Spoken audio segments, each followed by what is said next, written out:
The rain poured in heavy, cold sheets over the empty stretch of Willow Creek Road, blurring the outline of fields and drowning out any distant sound. A biting wind sliced through the countryside, whistling between the trees, yet two dogs remained tethered in the open, soaked and shivering. One, chained tightly to a wooden post, lay unmoving on the cold, muddy pavement. The other, a German shepherd in a police vest, barked and lunged wildly, as though the world were ending. The shepherd's name was Thalvian, a seasoned K-9 unit known for discipline, loyalty, and control. But today he was none of those things. His eyes were wide with panic, his claws scraping violently against wet concrete as he fought against the leash that held him back. He wasn't trying to attack. He was trying to get to the dog beside him, a smaller, golden-furred companion named Kael'thur, who remained silent, eyes shut, body still. Kael'thur looked almost peaceful. His fur was soaked and matted, his breathing barely visible. His body trembled occasionally, but he made no sound. No whimper, no bark. He was completely surrendered to the rain, like a creature who had accepted that help simply wasn't coming. The thick chain around his neck bit into his damp fur. Still, he didn't resist. Thalvian, on the other hand, was unraveling. Every muscle in his body strained forward, his teeth bared with each desperate cry. His vest, marked boldly with the word police, clung to his drenched frame, but there was nothing official about the way he howled. He wasn't following a command. He was pleading, screaming, panicking. There were no officers in sight, no humans, only the wind, the rain, and the brutal clang of the metal chain as Thalvian fought to reach Kael'thur. Anyone who stumbled upon this moment might have assumed the dog had lost control, that the storm had pushed him into some kind of frenzy. But that wasn't it. His eyes weren't wild with aggression. They were filled with terror. And in that moment, no one knew why. No one understood what Thalvian was sensing. But they would soon, because this wasn't just a storm, and Kael'thur wasn't just another stray. Something was coming, and Thalvian knew it. Thalvian wasn't always like this. Officers who had worked with him, especially Merelda, the lead canine handler at the station, often described him as unervingly focused. He was the kind of dog who wouldn't flinch during gunfire, who could track a missing person for miles through snow and fog. But in the past few weeks, something had changed. Merelda noticed it first. The way Thalvian would wake suddenly from sleep, pacing in his kennel, growling at shadows. She thought it was trauma from their last call. But that didn't explain what happened on Willow Creek Road. Just 2 days before the storm, Thalvian had gone completely silent during training. No response to commands, no eye contact, just an eerie stillness, until someone mentioned the name Kael'thur. Merelda had never heard it before, but Thalvian's ears perked up sharply, and his tail began to twitch. When she asked Brannick, the station's data tech, to search for the name, he found nothing. No registration, no shelter intake, no previous case files. It was as if Kael'thur didn't exist. But Thalvian remembered him deeply. Back on the road after the storm began, it was Yalara, a passing motorist, who saw the two dogs and called it in. Her voice on the 911 recording trembled. "There's a police dog going crazy. He's screaming. And there's another one just lying there. Something's wrong. It feels wrong." When the dispatcher alerted Droven, a younger officer new to the force, he didn't take it seriously. "Dogs panic in storms," he said flatly. "Probably nothing." But Merelda knew better. She grabbed her coat and drove straight into the rain. By the time she arrived, the scene was exactly as described. Thalvian pulling violently against his leash, Kael'thur completely unresponsive. Merelda knelt next to the smaller dog, touching his soaked fur. His breathing was shallow, pulse weak. But then something strange happened. Thalvian stopped barking. He just stared at her, eyes locked, unmoving, as if waiting for her to realize something. And in that moment, she did. Kael'thur wasn't just any dog. His fur, his markings, the small scar above his left eye. Merelda had seen them before, years ago, in a case file that was never supposed to resurface. She looked back at Thalvian, and the puzzle pieces began to form. Something from the past, something buried, had clawed its way back to the surface. And Thalvian had been trying to warn them all along. Merelda cradled Kael'thur's fragile body in her arms, shielding him from the cold rain with her jacket. His fur was trembling against her chest, his breath now slower, but at least still present. Thalvian stood a few feet away, finally quiet, his eyes locked on Kael'thur with an intensity Merelda couldn't explain. It wasn't just loyalty or instinct, it was something deeper, something that didn't fit in any training manual. He wasn't just watching Kael'thur, he was guarding him. At the veterinary clinic, Iselwyn, the on-call vet, rushed Kael'thur into the back room. Merelda stayed in the waiting area, soaked to the bone, with Thalvian sitting motionless at her side. She had known Thalvian for 5 years. He was assigned to her after her previous K9, Fenric, was killed during a failed drug raid. Since then, she'd never seen Thalvian form a bond with any other dog. He worked best alone, but the moment she saw him next to Kael'thur, something changed. It was like he recognized him, not just as another dog, but as someone he'd once loved. Iselwyn came out with a clipboard and a grave look. "He's severely dehydrated, anemic, and underweight," she said. "No microchip, but he's not just a stray, Merelda. Someone cared for this dog once. He trusts humans. He didn't even flinch when we inserted the 4. Merelda glanced down at Thalvian, whose ears twitched at the sound of Kael'thur's name. "How long would he have lasted out there?" she asked quietly. "Not another night," Iselwyn replied. Later that evening, back at the station, Merelda pulled Thalvian into her office and closed the door. She opened the old case files locked in her drawer, ones most officers had forgotten. There it was, Operation Ember Watch from almost 6 years ago. A case involving illegal animal testing, covered up after the lead investigator, Zariel, mysteriously disappeared. Merelda had only seen the photos once, but now she couldn't forget them. One of the dogs. It had Kael'thur's eyes, and right next to him, younger, leaner, but unmistakably the same breed, Thalvian. The file claimed the 2 dogs were separated during a raid. One was taken to a facility for retraining. The other was lost in the chaos. Merelda's hand trembled as she turned the page. There was a note in Zariel's handwriting. "If either of them survives, they'll find each other." Thalvian hadn't gone rogue.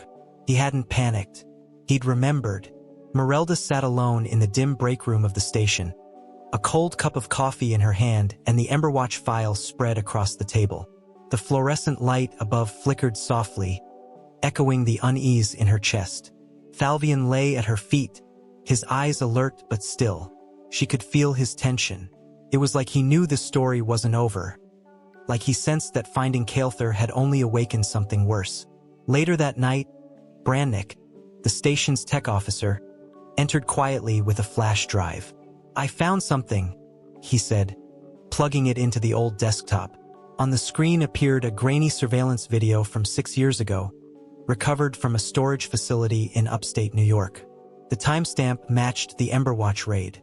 2 dogs, one visibly younger Thalvian, the other Kael'thur, were locked in a cage, surrounded by men in lab coats. The footage was silent, but the body language of the dogs was unmistakable. Fear, dependence, and protection. As Brannick scrubbed through the video, a frame caught Merelda's eye. A woman, partially turned from the camera, entered the room and knelt in front of the cage. Her name tag read Chimera. Merelda remembered it. Chimera was a behavioral scientist contracted during Emberwatch. She had vanished after the investigation collapsed. No charges were ever filed. No one looked too closely. Why would a behavioral scientist be this involved? Merelda asked out loud. Brannick didn't answer, but he didn't need to. The following morning, Kael'thur was stable but still silent. Iselwyn said he hadn't made a sound since arriving. No barking, no whining, just quiet observation. Thalvian was allowed to see him for a few minutes. When Merelda brought him into the recovery room, something strange happened. Thalvian didn't rush forward. Instead, he lay down next to Kael'thur slowly, carefully, pressing his body against his old companion's side. Kael'thur's eyes opened, and for the first time he moved, resting his chin on Thalvian's paw. It wasn't just reunion, it was memory. Watching from the doorway, Merelda felt a lump rise in her throat. The emotional weight between the two dogs was undeniable. This wasn't coincidence. It was history reuniting itself, a history that someone had tried very hard to erase. She turned to Brannick, who was scrolling through a background check on Chimera. He paused and looked up slowly. "She's alive," he said, "and she's living less than 2 hours from here." The drive to Kalmar's property was long, winding through quiet hills and empty farmland. Merelda hadn't said much, and neither had Brannick, who sat in the passenger seat, staring out the window with tension in his jaw. In the back seat, Thalvian rested with his head on the window frame, eyes fixed on the road. It wasn't excitement, it was something else. He seemed to know where they were going, as if he'd been there before, as if something in him had already prepared for what lay ahead. Kalmar's house sat at the edge of a dense grove, modest but well-kept, too quiet for comfort. Merelda parked the car and stepped out slowly, her boots crunching on the gravel. Thalvian followed closely, nose to the ground, tail low. When Merelda knocked, there was no answer. She knocked again, louder this time. Finally, the door creaked open, and a woman appeared. Gray-streaked hair pulled into a loose braid, eyes sharp behind reading glasses. "Merelda," she said, as if expecting her. Then she looked down at Thalvian. Her face didn't change, but her voice did. "I thought I'd never see him again." Inside, the house was clinical, minimal furniture, books on canine behavior, psychology, memory retention. Files lined the shelves, but no photos, no warmth. "We're not here to reminisce," Merelda said. "You were part of Ember Watch. You were there when they were separated." Chimera nodded, walking to a small wooden cabinet and pulling out an old metal box. "They were never supposed to be tested together," she said softly. "They bonded too quickly. That wasn't part of the protocol. Kael'thur and Thalvian weren't just cage mates. They were family," Brannick finished, his voice low. Chimera nodded again. She opened the box and pulled out a small flash drive. "They erased everything," she said. "All records, all footage. But I saved this." Merelda took the drive cautiously, feeling the weight of it in her palm. "Why come forward now?" she asked. Chimera looked at Thalvian, who stood beside Kael'thur's blanket from the shelter, the same one she had once given him as a pup. "Because I thought the past would stay buried," she said, her voice breaking. "But you brought him back, and I owe them the truth." Outside, thunder rolled again in the distance. Storm clouds gathering just like that night. Merelda glanced at Brannick, then down at Thalvian. Whatever was on that flash drive, it would change everything. Back at the station, Merelda plugged the flash drive into her secure terminal. The screen flickered for a moment before loading a series of encrypted folders, each marked only with numbers and short labels. Trial 3A, pairing observations, memory disruption. Brannick leaned over her shoulder, his expression shifting from confusion to unease. Thalvian sat at her feet, unmoving, but deeply alert. He hadn't taken his eyes off the screen, as if he knew what was coming. The first video opened with a sterile white room and 2 young dogs in a crate, unmistakably Thalvian and Kael'thur. A voice narrated clinical notes. Subjects formed an unanticipated emotional connection after day 5. Separation caused behavioral breakdown in subject T. Reintroduction triggered heightened protective response. Merelda's hand clenched on the mouse. This wasn't training. It was experimentation. Emotional trauma, forced bonding, separation, and all of it done on purpose. Brannick clicked into a second file. This one was darker. Footage of a sedated Kael'thur, restrained on a table. Electrodes dotted his head. The voice continued, testing recall and emotional memory retention post-disruption. Subject shows attachment behaviors even under partial memory suppression. Risk of reattachment remains high. Merelda looked away, swallowing hard. This was beyond unethical. This was calculated emotional damage. And yet, the next file hit harder than the rest. A written report, dated 6 years ago, signed by Zariel, the original case lead. It detailed how Chimera had tried to stop the final phase of testing, warning that Thalvian had retained memory far beyond expectation. The report ended with one chilling line: "If reconnected, the pair may display unfiltered emotional recall and distress beyond predicted parameters. Recommendation: permanent separation." That line had sealed their fate. Merelda pushed away from the desk, overwhelmed. All this time, she thought Thalvian's behavior had been stress, instinct, or just inexplicable trauma. But now it was clear it was remembrance.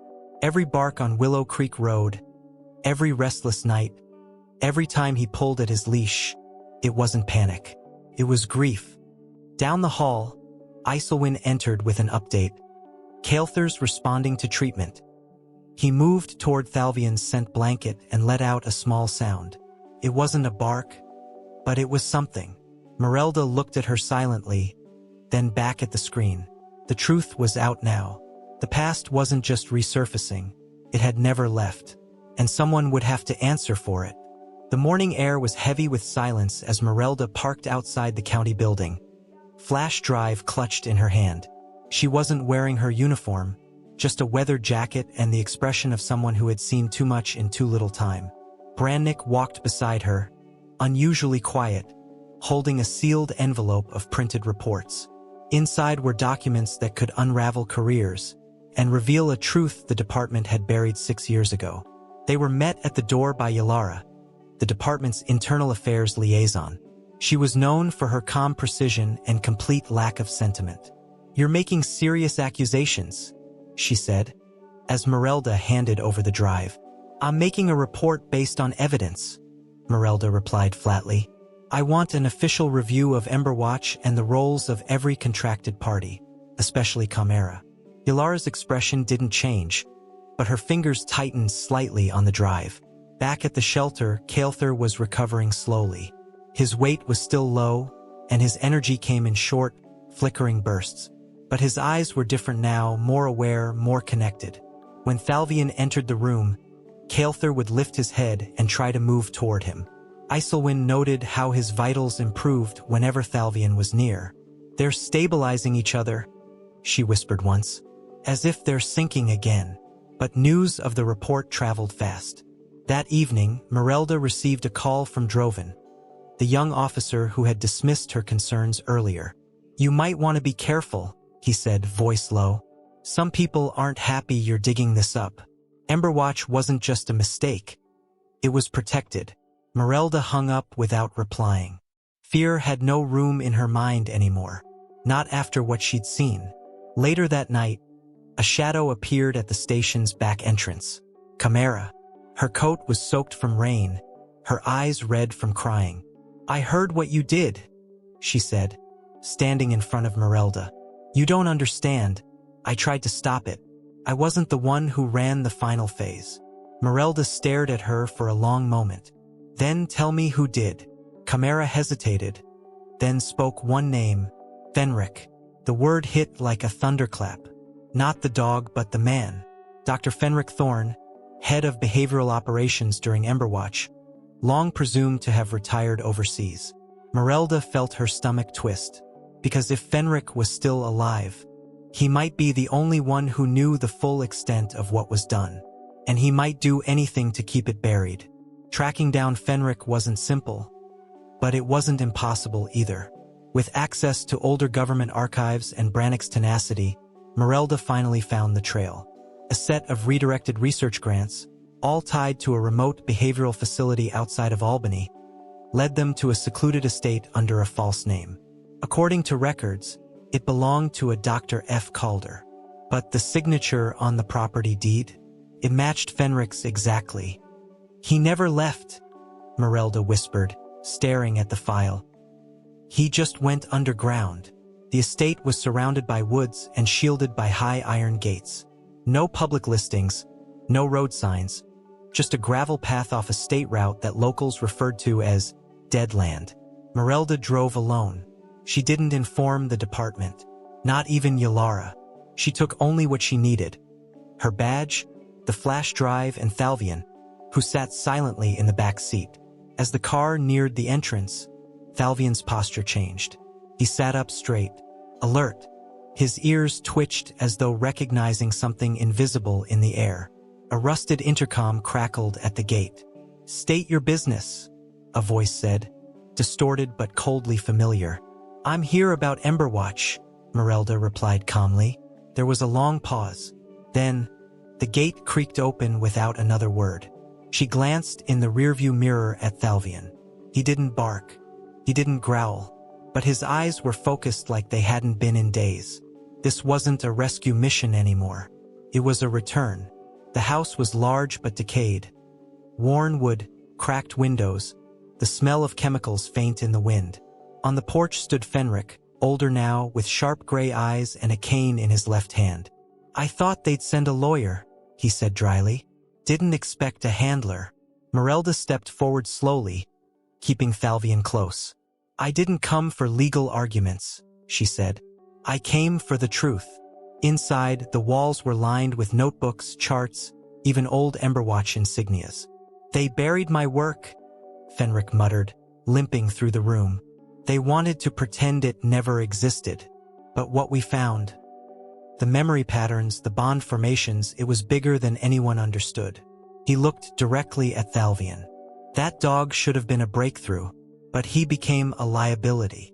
Merelda reached into her bag and placed the flash drive on the table. "You hurt them. You broke something you didn't understand." Fenric's lips curled slightly. "I understood perfectly. That's what scared them." Behind her, Thalvian growled for the first time. Because somewhere deeper in the house, Kael'thir wasn't the only one who had survived. Merelda followed Fenric down a narrow hallway that led to a heavy steel door at the back of the house. Thalvian stayed at her side, his posture low, his breathing quiet but tense. The further they walked, the colder the air became, as if the very walls remembered what had happened here. "I never expected Kael'thir to survive," Fenric muttered. "When the lab was shut down, I assumed they both would disappear. But Thalvian, he kept remembering." He unlocked the door with a key around his neck. It opened with a reluctant groan, revealing a room lined with old kennel cages and faded behavioral charts. But there, in the far right corner, was something that froze Merelda in place. A cage. Inside it, curled and nearly hidden beneath a thin blanket, was a dog. Not just any dog, Droven, the third test subject in Emberwatch's final phase. Droven looked up slowly, his eyes clouded with age but unmistakably intelligent. He didn't bark or whimper, he just stared. Thalvian stepped forward hesitantly, sniffing the air, then let out a low whine that cracked through the tension like a glass breaking. Merelda knelt beside the cage. "How long has he been here?" she asked, her voice shaking. Fenric didn't answer. He didn't need to. The silence said everything. Droven had never been adopted, never released. He had spent the last 6 years in quiet captivity, hidden from the world. A living remnant of an experiment that had gone too far. Fenric justified it with scientific coldness. "He was unstable," he said, "too reactive. Separation made him dangerous." But he still remembered Thalvian. And Kael'thir. I couldn't let that memory spread. Merelda stood up slowly, her eyes sharp. "You didn't keep him for research. You kept him for control."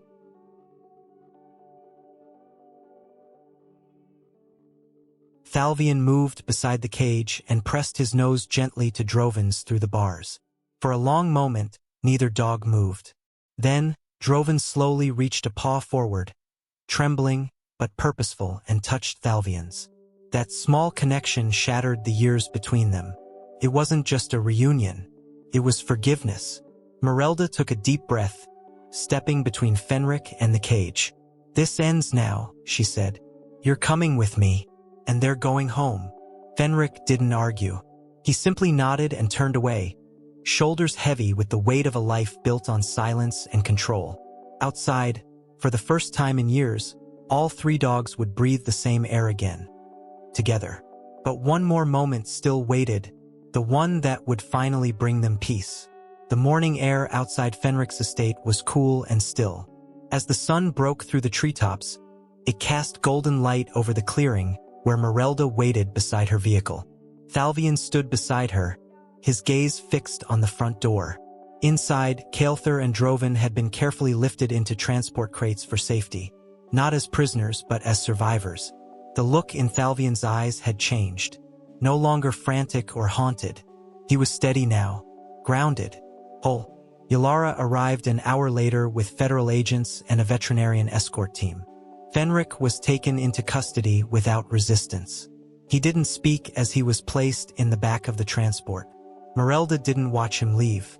Her focus remained on the dogs. "They're done being test subjects," she said to Ylara. "They deserve peace, not paperwork." Ylara, uncharacteristically soft, nodded. "We'll make it happen, quietly, permanently." Back in the city, Isilwyn had arranged a quiet space at her countryside clinic. A large open enclosure surrounded by trees, soft grass, and a small cabin converted into a private recovery lodge. Thalvian, Kael'thir, and Drovan were reunited there, this time not under surveillance but under sunlight. No gates, no chains, just space, and each other. Merelda visited them every day for the first week. She brought blankets, slow-cooked meals, and sometimes just her presence. She would sit in a folding chair as the three dogs lay close together. Thalvian always in the center, Kael'thir pressed to his side, and Drovan never more than a few feet away. They didn't need to play. They didn't need to bark. Their silence was not empty anymore. It was shared. A month later, a small ceremony was held. Not official, not public. Just Merelda, Isilwyn, Brannick, Ylara, and a plaque on the clinic grounds that read, "To those who remembered when no one else did. To those who found each other. Again." Merelda stood in front of it for a long time. The wind moved gently through the trees, carrying the scent of pine and earth. She looked over at the dogs resting beneath the shade, eyes half closed in the peace they'd been denied for so long. "You never stopped searching," she whispered to Thalvian, "and you brought them home." And just like that, the past no longer had power over them. Only memory, only healing, only home.